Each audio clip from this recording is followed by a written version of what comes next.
नमस्कार दोस्तों, एनसीईआरटी की नए सीरीज में आप सबका बहुत बहुत स्वागत करता हूं। दोस्तों, हम लोग पढ़ रहे हैं कक्षा 7 का इतिहास, चैप्टर नंबर 2।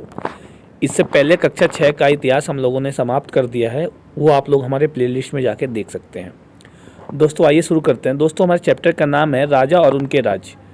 सबसे पहले हम देखेंगे 7वीं शताब्दी के बाद कई राजवंशों का उदय हुआ। मानचित्र 1 में उपमहाद्वीपों के विभिन्न हिस्सों में 7वीं से 12वीं शताब्दी के बीच शासन करने वाले प्रमुख राजवंशों को दिखाया गया है। देखिए, 7वीं शताब्दी में बहुत सारे नए नए राज्यों का उदय हुआ, नए नए राजवंशों का उदय हुआ। ठीक है, उनके बारे में इस मानचित्र में बताया जा रहा है। देखिए, ये मानचित्र है ना, इस मानचित्र में बताया गया है। तो नए नए राज्य उभर गए थे, जैसे चौहान, इंद्रप्रस्थ के बारे में आप जानते ही हैं, गुर्जर प्रतिहार वंश, परमार वंश, चंदेल वंश, कन्नौज का आपको पता ही है, कलिंग के बारे में सुना ही होगा आपने, राष्ट्रकूट थे, मालखंड हो गए, बहुत सारे नए नए राज्यों का उदय हो गया। ठीक है, उसके बाद देखिए क्या हुआ। 7वीं सदी आते आते उपमहाद्वीप के विभिन्न भागों में बड़े भूस्वामी और योद्धा सरकार अस्तित्व में आ चुके थे। राजा लोग प्राय उन्हें अपने मातहत या सामंत के रूप में मान्यता देते थे। उनसे उम्मीद की जाती थी कि राजा के लिए स्वामी लिए उपहार लाएं, उनके दरबार में हाजिरी लगाएं और उन्हें सैन्य सहायता प्रदान करें। देखिए, 7वीं शताब्दी आते आते उपमहाद्वीप के विभिन्न भागों में बहुत सारे योद्धा सरदार अस्तित्व में आ गए।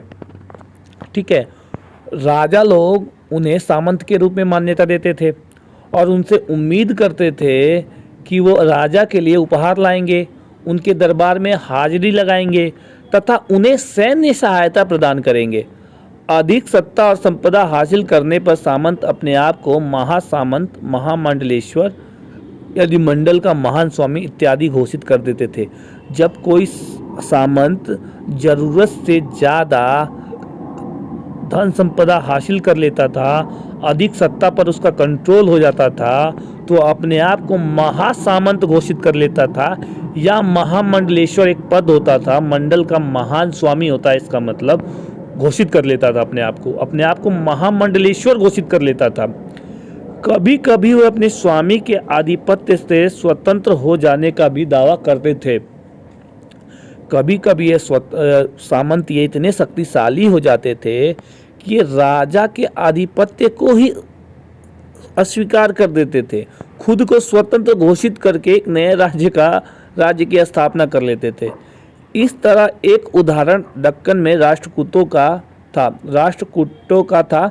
शुरुआत में वे कर्नाटक के चालुक्य राजाओं के अधीनस्थ थे। 8वीं सदी के मध्य में एक राष्ट्रकूट प्रधान दंती दुर्ग ने अपने चालुक्य स्वामी की अधीनता से इनकार किया, उसे हराया और हिरण्य गर्भ यानी सोने का गर्भ नामक एक अनुष्ठान किया। देखिए, उदाहरण के लिए मान लीजिए, राष्ट्रकूट जो थे पहले बहुत बड़े सामंत हुआ करते थे, और वो कहाँ सामंत थे? कर्नाटक के जो चालुक्य राजा थे उनके यहाँ ये लोग सामंत का काम करते थे, सामंत के रूप में उनसे जुड़े थे। 8वीं सदी तक इन्होंने चालुक्यों की अधीनता स्वीकार करने से इनकार कर दिया। ठीक है, उसके बाद इन्होंने सोने का गर्भ यानी हिरण्य गर्भ होता है, एक अनुष्ठान होता है जिसका मतलब होता है सोने का गर्भ, एक अनुष्ठान किया। यह अनुष्ठान जो था ये ब्राह्मणों की सहायता से संपन्न किया जाता था, और तो यह माना जाता था कि इससे याजक जन्मा क्षत्रिय न होते हुए क्षत्रिय के रूप में दोबारा क्षत्रित्व प्राप्त कर लेगा। देखिए, जो सामंत थे वो हिरण्य गर्भ नामक एक अनुष्ठान करते थे। ठीक है, यह अनुष्ठान इसलिए होता था, जो लोग मान लीजिए जन्म से क्षत्रिय नहीं थे, इस अनुष्ठान के बाद वो लोग क्षत्रिय का पद प्राप्त कर लेते थे। कुछ अन्य उदाहरणों में उद्यमी परिवारों के पुरुषों ने अपनी राजशाही कायम करने के लिए सैन्य कौशल का इस्तेमाल किया। मिसाल के तौर पर कदम्ब, मयूर शर्मण और गुर्जर प्रतिहार हरिश्चंद्र ब्राह्मण थे, जिन्होंने अपने परंपरागत पेशे को छोड़कर शस्त्र को अपना लिया और क्रमशः कर्नाटक और राजस्थान में अपने राज्य सफलतापूर्वक स्थापित किए। देखिए, कुछ राजा, कुछ परिवार ऐसे थे, उन्होंने अपने सैन्य शक्ति के दम पर अपने राज्य सफलतापूर्वक स्थापित किए। उनमें से ही मयूर शर्मण और गुर्जर प्रतिहार वंश जो थे, ये लोग थे, ये पहले हरिश्चंद्र ब्राह्मण थे। इन्होंने अपने परंपरागत पेशे यानी पूजा पाठ आदि को छोड़कर शस्त्र उठा लिया और कर्नाटक और राजस्थान में अपने राज्य की सफलतापूर्वक स्थापना कर ली। राज्यों में प्रशासन, इन नए राज्यों में से कईयों ने महाराज अधिराज यानी राजाओं के राजा, त्रिभुवन चक्रवर्ती, तीनों भुवनों का स्वामी और इसी तरह की अन्य भारी भरकम उपाधियां धारण की। लेकिन इस तरह के दावों के बावजूद वे अपने सामंतों के साथ साथ ही किसान, व्यापारी तथा ब्राह्मणों के संगठनों के साथ अपनी सत्ता की साझेदारी करते थे। देखिए, कुछ राजा ऐसे थे, इन्होंने बहुत भारी भरकम उपाधियां धारण कर ली, जैसे महाराज अधिराज यानी राजाओं के राजा, त्रिभुवन चक्रवर्ती यानी तीनों भुवनों का स्वामी, और ऐसी ऐसी बहुत सारी बड़ी बड़ी उपाधियां धारण कर ली। लेकिन इन उपाधियों के बावजूद वे अपने सामंतों, किसानों, व्यापारी और ब्राह्मण संगठनों के साथ अपनी सत्ता की साझेदारी करते थे यानी बांटते थे। इन सभी राज्यों में उत्पादकों अर्थात किसानों, पशुपालकों, कारीगरों से संसाधन इकट्ठे किए जाते थे। इनको अक्सर अपने उत्पादों का एक हिस्सा त्यागने के लिए मनाया या बाध्य किया जाता था। कभी कभी इस हिस्से को लगान मानकर वसूला जाता था, क्योंकि प्राप्त करने वाला भूस्वामी होने का दावा करता था। राजस्व व्यापारियों से भी लिया जाता था। देखिए, ये सभी जो राज्य थे वो किसानों, पशुपालकों और कारीगर थे उन पर डिपेंड थे। इनसे ये लोग अपने रोजमर्रा के जो संसाधन है उनको इकट्ठा किया करते थे। ये लोग क्या करते थे, किसान, पशुपालक और जो कारीगर थे, अपने उत्पादों का एक हिस्सा इनको त्यागने के लिए मनाया जाता था या फिर इनको बाध्य किया जाता था कि ये अपने उत्पादों का एक हिस्सा राज्य को समर्पित कर दें। कभी कभी इस हिस्से को लगान मानकर भी वसूला जाता था। नहीं, देना जरूरी है, क्योंकि प्राप्त करने वाला भूमि का मालिक होता था। बोलते थे कि हम लोग भूमि के मालिक हैं, इसलिए आपको यह लगान देना ही पड़ेगा। जब और इनके अलावा जो व्यापारी थे उनसे भी राजस्व वसूला जाता था। देखिए, 400 कर। तमिलनाडु में शासन करने वाले चोल वंश के अभिलेखों में विभिन्न किस्म के करों के लिए 400 से ज़्यादा सूचक शब्द मिले हैं। सबसे अधिक उल्लेखित कर है वेट्टी, जो नगद की बजाय जबरन श्रम के रूप में लिया जाता था, यानी जबरन श्रम, और कदमाई यानी कि भू राजस्व थे। मकान पर छाजन डालने पर लगने वाला कर, खजूर या ताड़ के पेड़ पर चढ़ने के लिए सीढ़ी के इस्तेमाल पर लगने वाला कर, पारिवारिक संपत्ति का उत्तराधिकारी हासिल करने के लिए लगने वाला कर इत्यादि का भी उल्लेख मिलता है।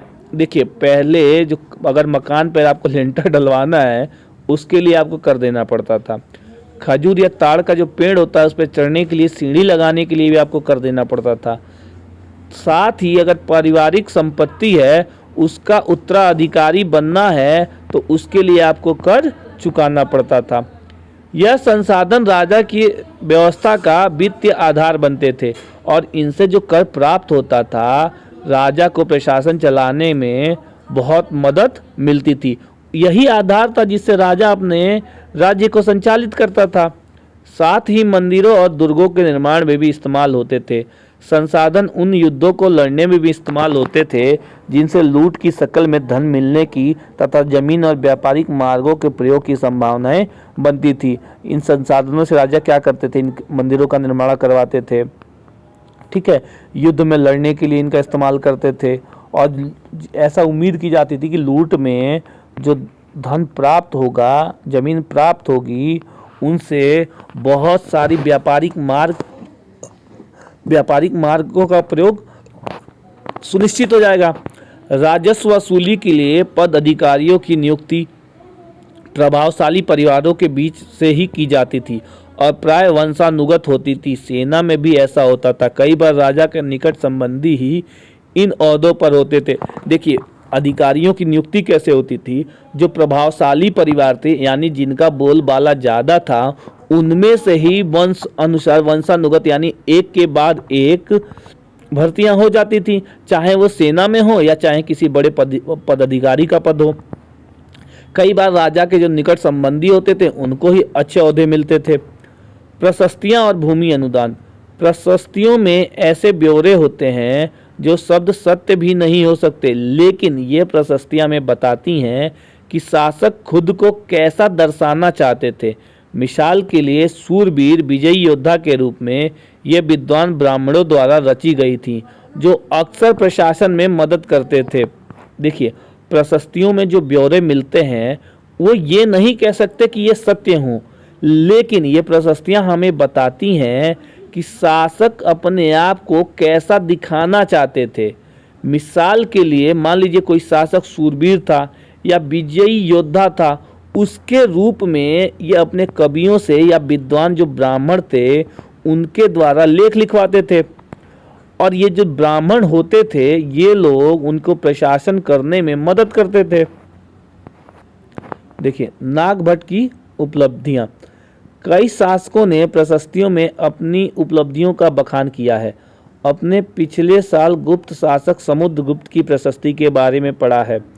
संस्कृत में लिखी गई ग्वालियर मध्य प्रदेश में पाई गई एक प्रशस्ति में प्रतिहार नरेश नागभट्ट के कामों का वर्णन इस प्रकार किया गया है।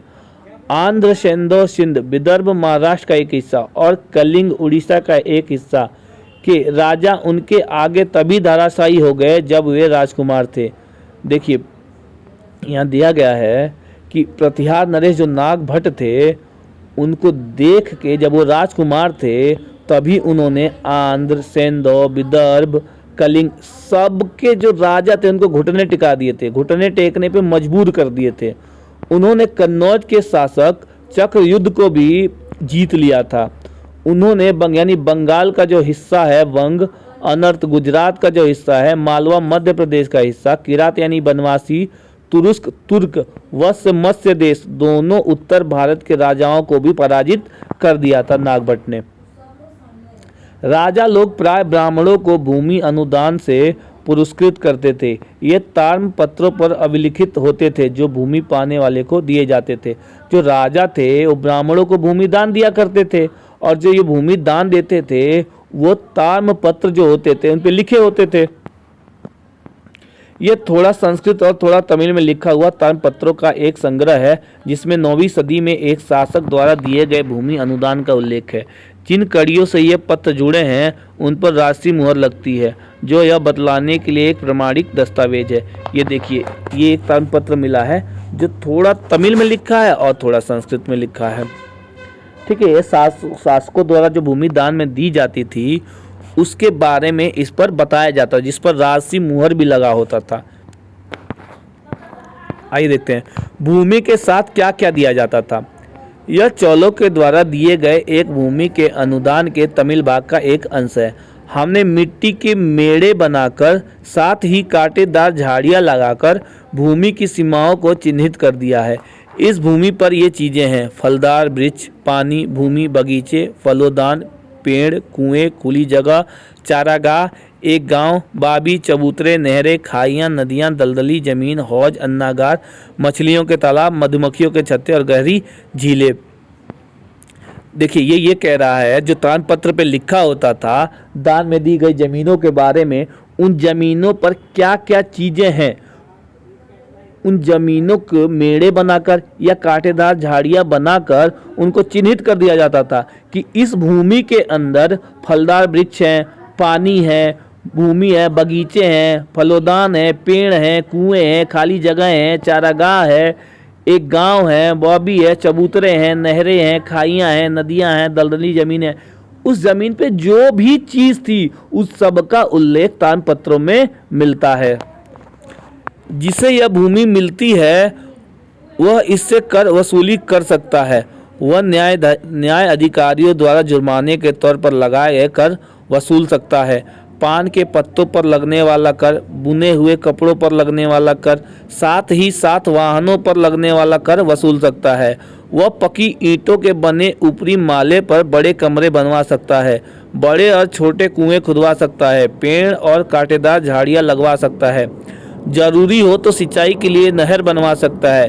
उसे यह सुनिश्चित करना चाहिए कि पानी बर्बाद ना हो और तटबंधों का निर्माण हो। लेखों में सिंचाई के जितने संभव स्रोतों का उल्लेख है उनकी सूची बनाइए और विचार विमर्श कीजिए। देखिए, जिन लोगों को ये भूमि दान में दी जाती थी उन लोगों को यह अधिकार दिया जाता था कि इस भूमि से वो लोग कर वसूल सकते हैं। वो कर कैसे होते थे वो देखिए, जो न्याय अधिकारी थे जुर्माने के तौर पे जो कर लगाते थे उन करों को वसूल सकते थे, या पान के पत्तों पे जो कर लगता था उसे वसूल सकते थे, बुने हुए कपड़ों पर लगने वाले कर को, साथ ही जो वाहन थे, व्यापारी थे यहाँ से वहाँ जाने वाले, उन पे लगने वाले कर, और जो पक्की ईंटों के बने ऊपरी माले पर कमरे भी बनवा सकते थे, बड़े और छोटे कुएं खुदवा सकते थे, पेड़ कांटेदार झाड़ियाँ, ये सब जो जरूरी चीज़ें हैं ये कर सकते थे। साथ ही वो सिंचाई के लिए नहर भी खुदवा सकते थे, लेकिन उन्हें सुनिश्चित करना होता था कि पानी बर्बाद ना हो। 12वीं शताब्दी में एक बृहद संस्कृत काव्य भी रचा गया जिसमें कश्मीर पर शासन करने वाले राजाओं का इतिहास दर्ज है। इसमें कल्हण नामक एक रचनाकार द्वारा रचा गया है। कल्हण ने अपना वृत्तांत लिखने के लिए शिलालेखों, दस्तावेजों, प्रत्यक्षदर्शियों के वर्णनों और पहले के इतिहासों समेत अनेक तरह के स्रोतों एमुलूर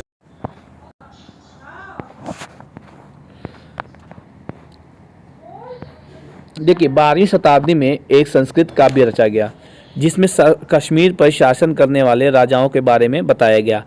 इसे कल्हण नामक एक रचनाकार, एक कवि थे जिन्होंने अपना वृत्तांत लिखा। उन्होंने अपना वृत्तांत लिखने के लिए शिलालेखों, दस्तावेजों, प्रत्यक्षदर्शी यानी जिन्होंने अपनी आंखों से देखा था उनके द्वारा वर्णन किए गए पहले के इतिहासों समेत अनेक तरह के स्रोतों का इस्तेमाल किया।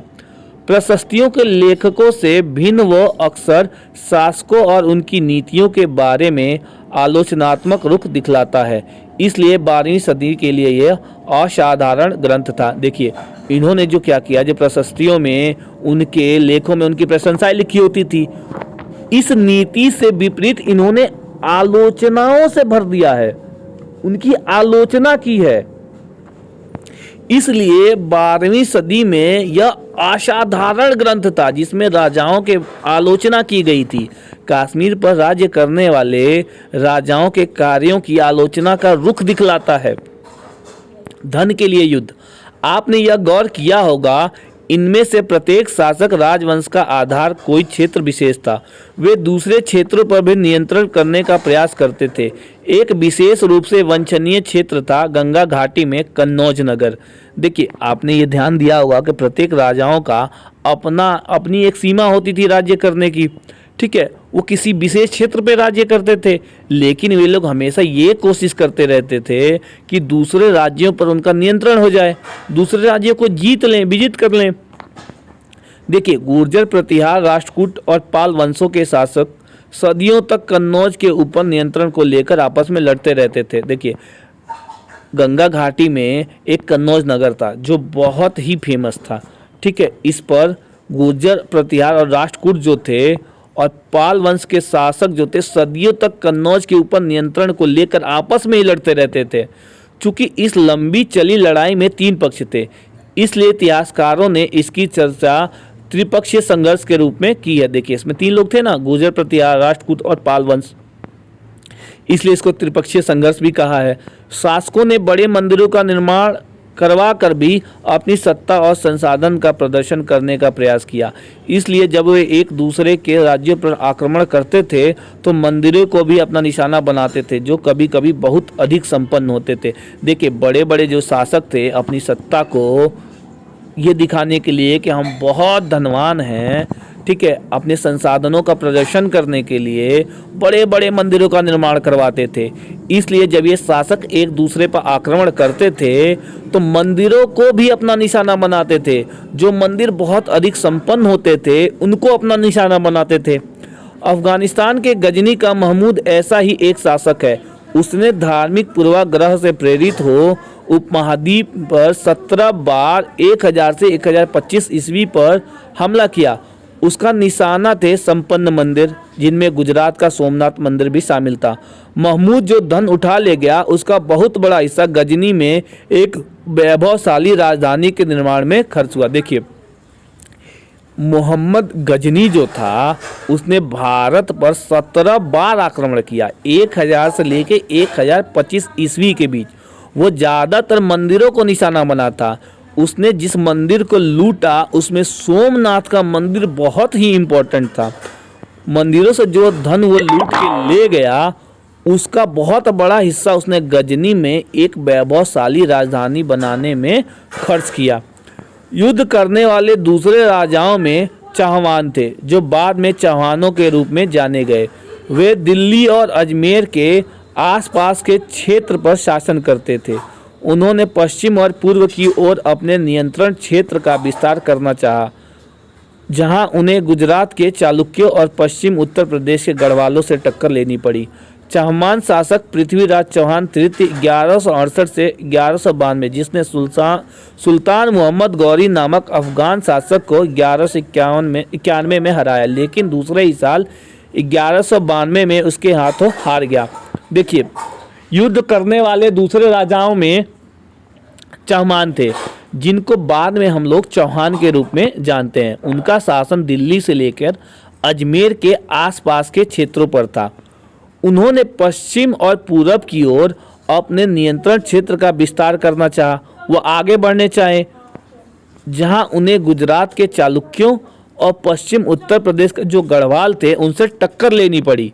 चौहान शासक पृथ्वीराज जो तृतीय थे, उन्होंने 1168 से 1192, जिसमें सुल्तान मोहम्मद गौरी नामक अफगानी शासक 1191 में पृथ्वीराज चौहान द्वारा हराया गया, लेकिन दूसरे ही साल 1192 में उसे पृथ्वीराज चौहान को उसके हाथों हारना पड़ा, जिसमें उनकी मृत्यु हो गई।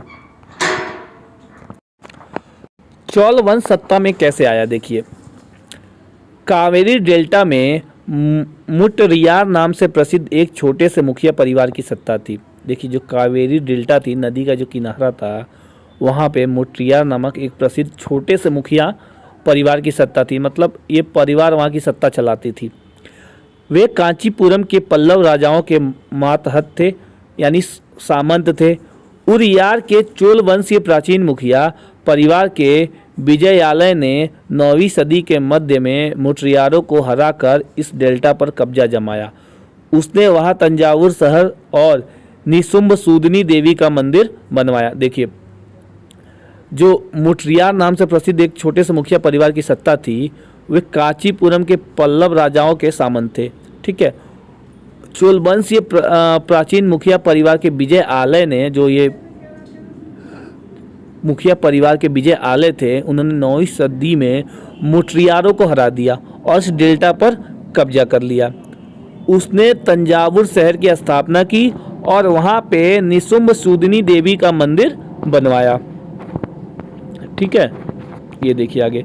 विजय आलय के उत्तराधिकारियों ने पड़ोसी इलाकों को जीता और उसका राज्य अपने क्षेत्रफल तथा शक्ति दोनों रूप में बढ़ता गया। दक्षिण और उत्तर के पांड्यन और पल्लव के इलाके इस राज्य का हिस्सा बना लिए गए। राजा राम प्रथम, जो सबसे शक्तिशाली चोल शासक माना जाता है, 985 में राजा बना और इनमें से ज़्यादातर क्षेत्रों पर अपने नियंत्रण का विस्तार किया। उसने साम्राज्य के प्रशासन का भी पुनः गठन किया। राजा राम के पुत्र राजेंद्र प्रथम ने उसकी नीतियों को जारी रखा और उसने गंगा घाटी, श्रीलंका तथा दक्षिण पूर्व एशिया के देशों पर भी हमला किया। इन अभियानों के लिए उसने एक जल सेना भी बनाई। देखिए, विजय आलय के जो उत्तराधिकारी थे, उन्होंने पड़ोसी इलाकों को भी जीत लिया। ठीक है, साथ ही उनके जो राज्य क्षेत्र थे, उनको अपने साथ बढ़ा लिया। ठीक है, मिला लिया। दक्षिण उत्तर के पांड्यन पल्लव के जो इलाके थे, इनके राज्यों को भी अपने हिस्से में मिला लिया।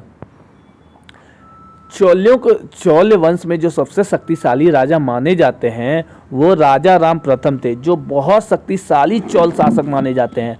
985 ईस्वी में ये राजा बने। उन्होंने ही ज़्यादातर क्षेत्रों पर अपना नियंत्रण किया तथा इनका अपने राज्य का विस्तार किया। उन्होंने देखिए उनसे साम्राज्य के प्रशासन का भी पुनः गठन किया, और जो साम्राज्य उनका बिखर रहा था उनके प्रशासन का जो गठन था राजा राम प्रथम द्वारा किया गया।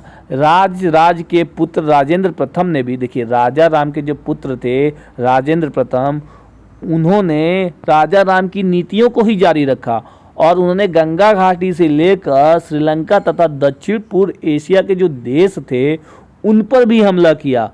और इन अभियानों के लिए, इन हमलों के लिए, इन युद्धों के लिए उन्होंने एक जल सेना का भी निर्माण किया।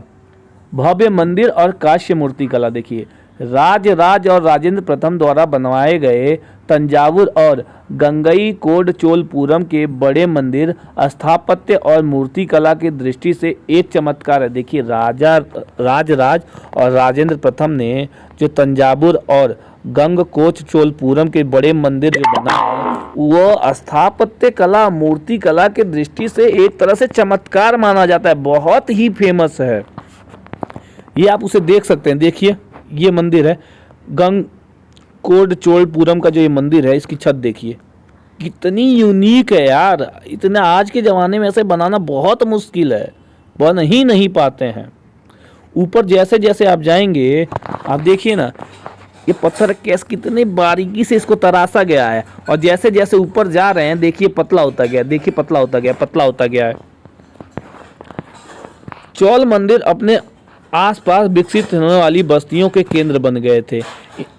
ये शिल्प उत्पादन के केंद्र थे। यह मंदिर शासकों और अन्य लोगों द्वारा दी गई भूमि से भी संपन्न हो गए थे।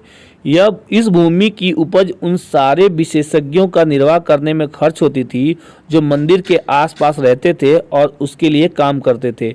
पुरोहित, मालाकार, बावर्ची, मेहतर, संगीतकार, नर्तक इत्यादि। दूसरे शब्दों में मंदिर सिर्फ पूजा आराधना के स्थान नहीं थे, वे आर्थिक, सामाजिक और सांस्कृतिक जीवन के केंद्र भी थे। मंदिर के साथ जुड़े हुए शिल्पों में सबसे विशिष्ट था कांस्य प्रतिमाएं बनाने का काम। चोल कांस्य प्रतिमाएं संसार की सबसे उत्कृष्ट कांस्य प्रतिमाओं में गिनी जाती हैं। देखिए जो मंदिर के आसपास में क्या हुआ, नगरों का विकास हो गया, बस्तियां बन गई, उन सब का ये मंदिर जो थे ये केंद्र बन गया। ये जो क्षेत्र था, ये जो बस्तियां थी, ये शिल्प उत्पादन के लिए बहुत ही महत्वपूर्ण केंद्र बन गई। ये मंदिर शासकों और लोगों द्वारा जो भूमि दी गई थी उनसे बहुत ज़्यादा संपन्न हो गए थे। इस मंदिर की भूमि पर जो उपज होते थे उससे सारे जो विशेषज्ञ थे, वहाँ काम करने वाले थे, जो आसपास रहने वाले थे, जैसे पुरोहित, मालाकार, बावर्ची, संगीतकार, मेहतर, नर्तकी। दूसरे शब्दों में मंदिर सिर्फ पूजा आराधना के स्थान नहीं थे, ये इकोनॉमिक जो होता है आर्थिक रूप से बहुत मजबूत पक्ष थे। सामाजिक, सांस्कृतिक सबके जीवन का ये केंद्र बन गए थे। मंदिर के साथ जुड़े हुए जो शिल्पों में सबसे विशिष्ट था, जो सबसे विशेष था, वो कांस्य की प्रतिमाएं थी। कांस्य की जो मूर्तियां थीं, वो मूर्तियां संसार की जो कांस्य की प्रतिमाएं हैं उनमें सबसे उत्कृष्ट यानी सबसे अच्छी क्वालिटी की गिनी जाती हैं। ज़्यादातर प्रतिमाएं जो देवताओं की ही होती थी, लेकिन कुछ प्रतिमाएं भक्तों की भी बनाई गई। देखिए ज़्यादातर जो मूर्तियां थीं वो देवी देवताओं की होती थी, लेकिन कुछ मूर्तियां ऐसी भी थी जो भक्तों की भी बनाई गई थी। कृषि और सिंचाई, चोलों की कई उपलब्धियां कृषि में हुए नए विकासों के माध्यम से संभव हुई। मानचित्र 2 में देखिए, गौर कीजिए कि कावेरी नदी बंगाल की खाड़ी में मिलने से पहले कई छोटी छोटी शाखाओं में बढ़ जाती हैं। यह शाखाएं बार बार पानी उलीचती हैं, जिससे किनारों पर उपजाऊ मिट्टी जमा होती रहती है। शाखाओं का पानी कृषि विशेषज्ञ चावल की खेती के लिए आवश्यक आर्द्रता भी मुहैया कराते हैं। देखिए चोलों की उपलब्धियों के बारे में दिया है कि उन्होंने कृषि के क्षेत्र में इतना विकास किया कि आप मानचित्र 2 में देखेंगे, मानचित्र 2 ऊपर था शायद, ये देखिए मानचित्र 2 है, ठीक है। इसमें आप देखिए कावेरी नदी के बारे में अगर आप देखते हैं तो इसमें बताया गया है कि जो कावेरी नदी जा रही है, मैं आप इसको हाईलाइट कर देता हूँ, हाईलाइट कर दूंगा तो आप लोगों के लिए ज़्यादा अच्छा हो जाएगा, ठीक है। तो कावेरी नदी की जो ये देखिए मानचित्र 2 है ना, इसमें दिया है कावेरी नदी के बारे में। तो ये जो नदी जा रही है तो आगे चल के ये कई हिस्सों में, अब ये नदी कई हिस्सों में परिवर्तित हो जाती है, जिससे पानी नदी किनारे, नदी जो अपने साथ मिट्टी लाती है वह किनारों पे छोड़ जाती है, जो बहुत ही उपजाऊ होता है। और जो चावल की खेती होती है वो इसके लिए बहुत इम्पोर्टेंट हो जाता है। आइए हम नीचे देखते हैं कहाँ पहुँच गया। ये देखिए, अब कई जगहों पर फसलों की सिंचाई कृत्रिम रूप से करना जरूरी था। कई जगहों पर फसलों की सिंचाई कृत्रिम रूप से करना जरूरी था। सिंचाई के लिए कई पद्धतियां अपनाई जाती थीं। कुछ इलाकों में कुएं खोदे गए, कुछ अन्य जगहों में बारिश के पानी को इकट्ठा करने के लिए विशाल सरोवर बनाए गए। देखिए कृत्रिम सिंचाई क्या होता है, जैसे बारिश के पानी को इकट्ठा कर लेना, कुएं खोद देना, गड्ढे खोद देना, पानी जो बारिश होती है पानी को इकट्ठा कर लेना, इसका भी उपयोग किया। देखिए ये नदी है, कैसी कैसी सिंचाई के लिए व्यवस्था की गई थी। देखिए स्मरण रहे, मतलब याद रहे कि सिंचाई के काम में योजना की ज़रूरत होती है, बिल्कुल होती है। जैसे श्रम और संसाधनों को व्यवस्थित करना, इन कामों को देख रेख करना और यह तय करना कि पानी का बंटवारा कैसे किया जाए। ज़्यादातर नए शासकों, साथ ही साथ गाँव में रहने वाले लोगों ने इन्हीं गतिविधियों में सक्रिय रूप से दिलचस्पी दिखाई दे। कि सिंचाई के लिए योजना की ज़रूरत होती है कि श्रम और संसाधन को कैसे व्यवस्थित किया जाए, इन कामों की देख रेख करना और ये तय करना कि पानी का बंटवारा कैसे किया जाए, किसानों को पानी का बंटवारा कैसे किया जाए। नए शासकों के साथ ही साथ गाँव में रहने वाले लोगों ने भी इन गतिविधियों को सक्रिय रूप से दिलचस्पी दिखाई, इसका उस पर ध्यान दिया योजना बनाने में। साम्राज्य का प्रशासन किस प्रकार संगठित था। किसानों की बस्तियां जो उर कहलाती थी, सिंचित खेती के लिए बहुत समृद्ध हो गई थी। इस तरह के गांवों के समूह को नाडु कहा जाता था। ग्राम परिषद और नाडु न्याय करने और कर वसूलने जैसे कई प्रशासकीय कार्य करते थे। देखिए प्रशासन किस प्रकार बटा था। किसानों की जो बस्तियां थीं वो उर कहलाती थीं। जो सिंचाई की खेती के साथ जो सिंचाई होने लगी, सिंचाई के माध्यम से जो खेती होने लगी, तो वो लोग जो थे, खेती जो थी वो बहुत ज़्यादा समृद्ध हो गई, फसल बहुत ज़्यादा होने लगे। और जिन गांवों में इस तरह के समूह थे उनको नाडु कहा जाता था। ग्राम परिषद, आज ग्राम परिषद कहा जाता है ना, वैसे उस समय नाडु कहा जाता था। नाडु न्याय करने और कर वसूलने जैसे कई प्रशासकीय कार्य करते थे। ये जो नाडु थे, गांव के समूह के जो हेड थे, जो नाडु थे, ये लोग क्या कार्य करते थे, ये लोग कर वसूलने का काम करते, प्रशासन चलाने का कार्य करते थे। धनी किसानों को केंद्रीय चोल सरकार की देख रेख में नाडु के कामकाज में अच्छा खासा नियंत्रण हासिल था। देखिए जो धनी किसान थे वो चोल सरकार में नाडु का कार्य बहुत ज़्यादा करते थे, मतलब नाडु का जो पद था वो धनी किसानों को ज़्यादातर प्राप्त था। उनमें से कई धनी भूस्वामियों को चोल राजाओं ने सम्मान के रूप में मुवेदवेलन यानी 3 राजाओं को अपनी सेवाएं प्रदान करने वाला बेलन या किसान अरियार प्रधान जैसे उपाधियां दी और उन्हें केंद्र में महत्वपूर्ण राजकीय पद सौंपे। देखिए जो धनी किसान थे, जो धनी भूस्वामी थे, उनको चोल राजाओं ने सम्मान के रूप में कई उपाधियां प्रदान की। उसमें एक थी अरियार, ठीक है, और उन्हें कई राजकीय पद भी सौंपे। जो धनी किसान थे या धनी भूस्वामी थे उनको कई उपाधियां दी और कई राजकीय पद भी दिए। देखिए भूमि का प्रकार, चोल अभिलेखों में भूमि की विभिन्न कोटियों का उल्लेख मिलता है। बेलन गाई, गैर ब्राह्मण किसान स्वामी को भूमि, जो गैर ब्राह्मण या किसान थे उनको जो भूमि दी जाती थी उसको बेलन वगाई कहा जाता था। ब्रह्मदेव, ब्राह्मणों को जो उपहार में भूमि दी जाती थी उसको क्या कहता था, ब्रह्मदेव। साला भोग किसे कहा जाता था, किसी विद्यालय के रख रखाव के लिए जो भूमि होती थी उसे साला भोग कहा जाता था। देवदान, तिरुनमठ कनी, मंदिर को उपहार में दी गई भूमि को क्या कहा जाता था, देवदान। पली चंदम जैसे संस्थानों को दान में दी गई भूमि, जो संस्थान होते थे बहुत सारे, उनको जो भूमि दी जाती थी उन्हें पली चंदनम कहा जाता था।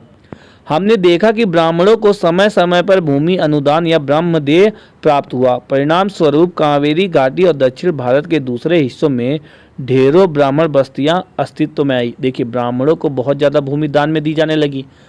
इसके फलस्वरूप ये हुआ, जो कावेरी घाटी थी और दक्षिण भारत के जो दूसरे हिस्से थे वहाँ ब्राह्मणों की बहुत सारी बस्तियाँ उभर गई, उनका विकास हो गया। प्रत्येक ब्रह्मदेय की देखरेख प्रमुख ब्राह्मण भूस्वामियों की एक सभा द्वारा की जाती थी।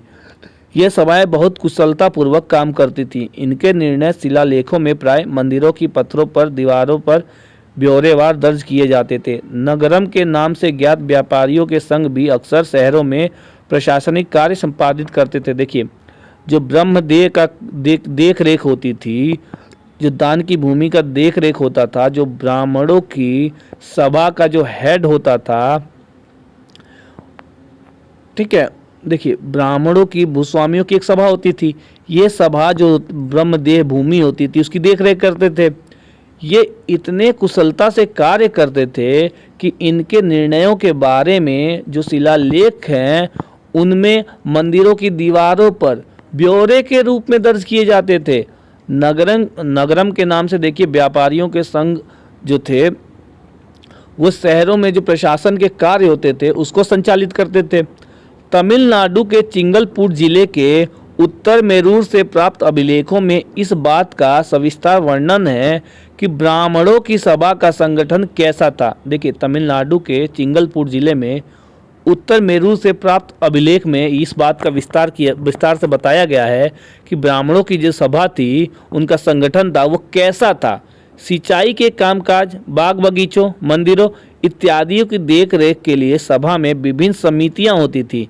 इनमें सदस्यता के लिए जो लोग योग्य होते थे उनके नाम तालपत्र के छोटे टिकटों पर लिखे जाते थे और मिट्टी के बर्तन में रख दिए जाते थे, और किसी छोटे लड़के को हर समिति के लिए एक के बाद एक टिकट निकालने के लिए कहा जाता था। देखिए, जो सिंचाई का काम काज होता था, बाग बगीचे होते थे, मंदिरों की देख रेख होती थी, इनके लिए सभाओं में से ही विभिन्न समितियां बनाई जाती थी। इन समितियों की सदस्यता कैसे तय की जाती थी? जो लोग योग्य होते थे समिति का सदस्य बनने के लिए उनके नाम लिख दिए जाते थे छोटे छोटे टिकटों पे, कागजों पे मान लीजिए, और उसको एक मिट्टी के बर्तन में डाल दिया जाता था।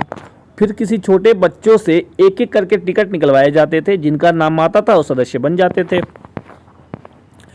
अभिलेख और लिखित सामग्री। उत्तर मेरूर अभिलेख के अनुसार सभा की सदस्यता के लिए इच्छुक लोगों को ऐसी भूमि का स्वामी होना चाहिए जहां से भू राजस्व वसूला जाता है। उनके पास अपना घर होना चाहिए। उनकी उम्र 35 से 70 के बीच होनी चाहिए। उन्हें वेदों का ज्ञान होना चाहिए। देखिए, उत्तर मेरूर में जो अभिलेख है, सभा की सदस्यता हासिल करने के लिए जो योग्यता होनी चाहिए वो बताया गया है। सभा के सदस्य बनने के इच्छुक लोग जो हैं उनके पास ऐसी भूमि के स्वामी होने चाहिए जहां से भू राजस्व वसूला जाता हो। उनके पास अपना घर होना चाहिए। उनकी उम्र 35 से 70 के बीच होनी चाहिए। वेदों का ज्ञान होना चाहिए। प्रशासनिक मामलों की अच्छी जानकारी होनी चाहिए और वे ईमानदार होने चाहिए। यदि कोई पिछले 3 सालों में किसी समिति का सदस्य रहा तो वह किसी और समिति का सदस्य नहीं बन सकता। देखिए, अगर 3 सालों से वो किसी समिति का सदस्य रहा है तो वह दोबारा उस समिति का सदस्य नहीं बन सकता। जिसने अपने या अपने संबंधियों के खाते जमा नहीं कराए हैं वो चुनाव नहीं लड़ सकता। क्या बात है, आज के ज़माने में ऐसी सिस्टम है ही नहीं। अभिलेखों में राजाओं और शक्ति संपन्न पुरुषों के बारे में तो जानकारी मिलती है, लेकिन यह जानना खासा मुश्किल है कि साधारण मर्दों और औरतों का जीवन इस राज्यों में कैसा था। देखिए, अभिलेखों में राजाओं और जो शक्ति संपन्न लोग थे उनकी जानकारी मिल जाती है, लेकिन जो आम लोग हैं, साधारण पुरुष हैं, औरतें हैं, उनके जीवन के बारे में पता नहीं चलता कि राज्यों में उनका जीवन कैसा था। 12वीं शताब्दी की तमिल कृति पेरियापुरम में एक उदाहरण देखने को मिलता है। अडनूर की सरहदों पर फूस की पुरानी छाजनों वाली छोटी छोटी झोपड़ियों से अटा पड़ा पुलाया एक ऐसा समूह जिसे ब्राह्मण और बिल्लाल प्रतिष्ठित समाज के बाहर मानते थे। लोगों का एक छोटा सा पुरवा था जिसमें ओछे किस्म के पेशों में लगे खेतिहर मजदूर रहते थे। चमड़े की पट्टियों से घिरे झोपड़ियों के हाथों में छोटे मुर्गे मुर्गियों झुंडे में रहते थे। गहरे रंग के बच्चे जो काले लोहे के कंगन पहने हुए थे, छोटे पिल्लों को उठाए उछलते चल रहे थे। मारूद पेड़ों की छाया में एक मजदूरनी ने अपने बच्चे को चमड़े की एक चादर पर सुला दिया। आम के पेड़ भी थे जिनकी शाखाओं पर नगाड़े लटके हुए थे, और नारियल के पेड़ों के बीच के नीचे जमीन में बने छोटे गड्ढों में छोटे सिरों वाली कुतियां पिल्लों को दूध पिलाने के बाद लेटी हुई थी। लाल कलगी वाले मुर्गे ने, देखिए साफ साफ इसमें क्या कह रहा है मैं ये बता देता हूँ। ब्राह्मण लोग और धनी लोग जिनको समाज से बाहर मानते थे, उनका एक छोटा सा समूह था, ठीक है, जो अडनूर की सरहदों पर छोटी छोटी झोपड़ियां बनाकर रहता था। यहाँ पर कुछ ऐसे लोग थे जो ओछे किस्म के काम, मतलब छोटे छोटे काम करते थे, खेतिहर मजदूर होते ना वो लोग। उनकी जो चमड़े की पट्टियों से घिरी हुई, मतलब चमड़े की पट्टियों से बनी हुई झोपड़ियाँ थीं। उनके गहरे रंग के बच्चे, यानी होते हैं ना धूप में, यार जब बच्चे मजदूर के बच्चे हैं धूप में रहना, रंग तो काला पड़ ही जाएगा। उन्होंने काले लोहे का कंगन पहने हुए थे। छोटे छोटे पिल्लों को गोद में उठाकर वो लोग खेल रहे थे। पेड़ों की छाया में एक मजदूर यानी काम करने वाली औरत ने अपने बच्चे को चमड़े की चादर पर सुला दिया था। आम के पेड़ थे जिनके शाखाओं पे नगाड़े होते हैं ना, अपने बच्चों को बांध कर झूले टाइप में लटका देते हैं, वो सारे ऐसा लग रहा था जैसा नगाड़े हों। नारियल के पेड़ों के नीचे छोटे छोटे गड्ढे में छोटे सिरों वाली जो कुतियां थी अपने बच्चों को दूध पिला रही थी। मुर्गे दिन पर काम में जाने की हाँक लगाते हुए बाग दे दी। धान कूटती लहरोदार, मतलब धान कूटने वाली, दिन पर काम में जाने के लिए बुलाने वाली स्त्रियां जो गाना गाती, ये सारी चीज़ें रोज वहाँ देखने को मिलती थी। और कांजी ब्रिज की छाया भी फैलती थी वहाँ पे। इस पूर्वे में कुछ ब्राह्मण थे। जितनी तरह की गतिविधियां चल रही थी उनका वर्णन करें, अपने ख्याल अभिलेखों द्वारा रखें। देखिए हमारा चैप्टर दोस्तों यहीं समाप्त हो गया है। मैं उम्मीद करता हूँ आप लोगों को अच्छा लगा होगा। इस वीडियो को दोस्तों ज़्यादा से ज़्यादा शेयर कीजिए ताकि हमें मोटिवेशन मिल सके और हम आगे वीडियो बना सकें। चलिए जल्दी से कमेंट करके बताइए आप लोगों को और क्या पढ़ना है और हम क्या शुरू करें। आप जो बताएंगे, हिस्ट्री या एनवायरनमेंट, दोनों में से आप जो बताएंगे उसको हम स्टार्ट कर देंगे। चलिए बाय बाय, गुड नाइट, सो जाइए।